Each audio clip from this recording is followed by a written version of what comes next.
फरजाना यास्मीन, मीरान हैदर की बहन, कहती हैं यह 5वां साल है जब वह जेल में है। मीरान हमेशा अधिकारों और न्याय के लिए आवाज़ उठाता था, लेकिन उसने कभी ऐसी कोई बात नहीं की जिससे उसे जेल में होना चाहिए। परिवार दर्द में है क्योंकि वह जेल में है, लेकिन जब भी मैं उससे मिलती हूँ वो कहता है कि उसे बहुत खुशी है कि उसने सही के लिए आवाज़ उठाई। जब मैं ऐसे सम्मेलन में जाती हूँ और फिर उसे बताती हूँ कि बहुत सारे लोग आए थे, तो यह उसे खुशी और संतोष देता है। इसी तरह अतहर खान की मां नूर जहां कहती हैं कि हमारा मामला 62 बार अदालत में आया, लेकिन फिर भी सुनवाई नहीं हुई। जब भी सुप्रीम कोर्ट कहता है कि ज़मानत नियम है और जेल अपवाद है, हमें उम्मीद की एक किरण महसूस होती है कि अब हमारा मामला आगे बढ़ेगा। लेकिन कुछ नहीं बदलता और हम इंतज़ार करते रहते हैं कि उसे कब ज़मानत मिलेगी।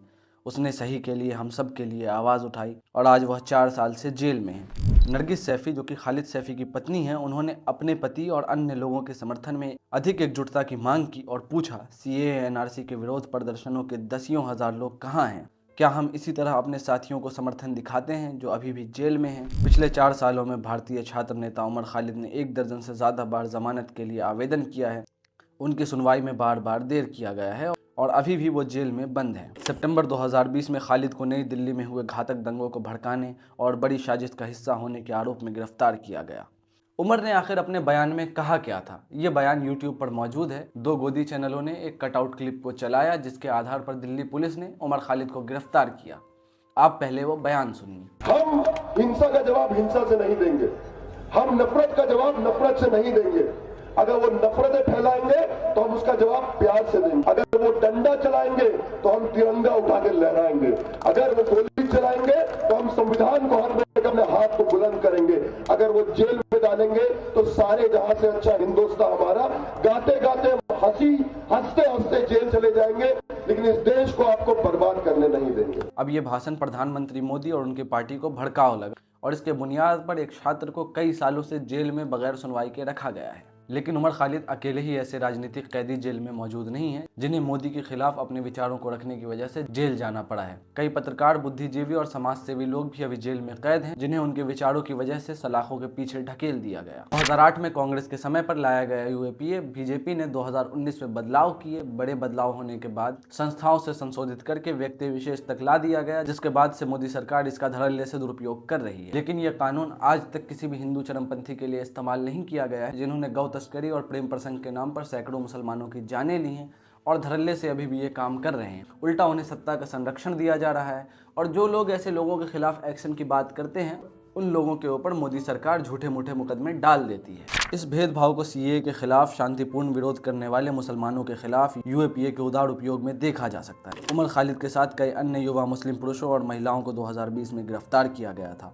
उनमें से एक छात्र कार्यकर्ता सफूरा जरगर जब गिरफ्तार हुई थी तो वह 3 महीने की गर्भवती थी और उन्हें जेल में उचित चिकित्सा देखभाल से वंचित कर दिया गया। इसी तरह कार्यकर्ता गुलफिशा फातिमा अप्रैल 2020 से दिल्ली की ही जेल में बंद हैं क्योंकि उन्होंने सीएए विरोधी प्रदर्शनों का नेतृत्व किया था। जबकि एक अन्य कार्यकर्ता शर्जील इमाम को जनवरी 2020 से ही हिंसा भड़काने के आरोप में कैद किया गया। उन्हें बार बार जमानत से इनकार किया गया और कथित तौर पर जेल में अन्य कैदियों द्वारा हमला करवाया गया। यूएपीए का अक्सर उपयोग कश्मीर के इलाकों में किया जाता है जो कि सदियों से मानवाधिकार हनन का केंद्र रहा है। वहां पर 2021 में कश्मीरी मानवाधिकार रक्षक और राफ्टो पुरस्कार विजेता खुर्रम परवेज को आतंकवादी वित्त पोषण यानी कि टेरर फंडिंग और राज्य के खिलाफ युद्ध छेड़ने के आरोप में गिरफ्तार किया गया था। उनकी गिरफ्तारी ने अंतर्राष्ट्रीय नाराजगी को जन्म दिया, यहाँ तक कि संयुक्त राष्ट्र के मानवाधिकार उच्चायुक्त ने उनकी रिहाई की मांग की। लेकिन भारतीय सरकार ने इस पर कोई भी कदम नहीं उठाया और उन्हें जेल में कैद करके रखना सही समझा। नरेंद्र मोदी की आलोचना के खिलाफ उनके प्रतिशोध का व्यक्तिगत उदाहरण है संजीव भट्ट। संजीव भट्ट ने 2002 दंगों में नरेंद्र मोदी के रोल के ऊपर बात किया। उसके बाद उनके साथ क्या हुआ? 2011 में भट्ट ने भारतीय सुप्रीम कोर्ट में एक हलफनामा दायर किया जिसमें बताया गया कि उस समय के गुजरात के मुख्यमंत्री ने कानून परिवर्तन में इस भयानक खून खराबे में हस्तक्षेप नहीं करने का आदेश दिया था। जब मोदी 2014 में प्रधानमंत्री बने तो उन्होंने भट्ट के खिलाफ प्रतिशोध लिया। भट्ट को 2015 में सेवा से बर्खास्त कर दिया। 2018 में भट्ट को एक 30 साल पुराने मामले में हिरासत में लिया गया जिसमें वो शामिल भी नहीं थे। 2019 में उन्हें गलत तरीके से दोषी ठहराया गया और आजीवन कारावास की सजा सुनाई गई। आलोचना अनिवार्य है, वरना लोकतंत्र बर्बाद हो जाएगा जी। अपनी सजा पूरी करने के बाद कई लोग जेल से वापस आए, लेकिन कई बार ये मामला कई बेगुनाहों के जान के ऊपर आ बनी। 2018 में महाराष्ट्र राज्य के एक गांव भीमाकोरे में दलित और हिंदू उग्रवादी समूहों के बीच हिंसक झड़प हुई। किसी भी उग्रवादी को गिरफ्तार करने के बजाय राज्य की पुलिस ने 16 प्रमुख कार्यकर्ताओं वकीलों को गिरफ्तार किया, जो सभी हाशिए के दलित और आदिवासी समुदाय का समर्थन करने वाले नागरिक अधिकार कार्य में शामिल थे। इनमें से एक फादर स्टैन स्वामी थे, एक बुजुर्ग ईसाई मानवाधिकार रक्षक, जिन्हें 2020 में गिरफ्तार किया गया था, जिससे वे यूएपीए के तहत आरोपित सबसे उम्रदराज व्यक्ति बन गए। स्वामी पार्किंसन रोग से पीड़ित थे और उनकी गिरफ्तारी के बाद उनका स्वास्थ्य केवल बिगड़ता गया और अंततः उन्हें अपनी जान गंवानी पड़ी। खैर, ये तो वो लोग हैं जिन्होंने अपनी ज़मीर को जिंदा रखा और सत्ता से प्रश्न किया। लेकिन क्या ऐसा बयान आपने कभी और कहीं और सुना है जो संविधान को हाथ में उठाने की बात करता हो, खास तौर पे सत्ता पक्ष की ओर से? नहीं ही सुना होगा। लेकिन इससे कई भयावह और भयानक बयान सत्ता पक्ष के नेता आए दिन ही देते रहते हैं, कभी सदन में खड़े होकर के, कभी बीच चौराहे पर, कभी पुलिस थाने में, कभी सोशल मीडिया पर। उन पर कोई कार्रवाई नहीं होता है। आपको याद करना चाहिए 2020 में ही कपिल मिश्रा अधिकारियों के सामने किस प्रकार से दंगे भड़काने की बात कर रहे थे। उनका क्या हुआ तो दूर की बात है। आप जानते हैं कि अब वो हृदय सम्राट बन गए हैं, और कौन से हृदय सम्राट बने हैं ये भी आप अच्छी तरह जानते हैं। इसके अलावा वह नेता लोग जिनके बच्चे विदेशों में बड़े बड़े यूनिवर्सिटीज़ और कॉलेज में पढ़ते हैं, उन लोगों ने बड़े बड़े मंचों पर चढ़कर गोली मारने का आह्वान किया।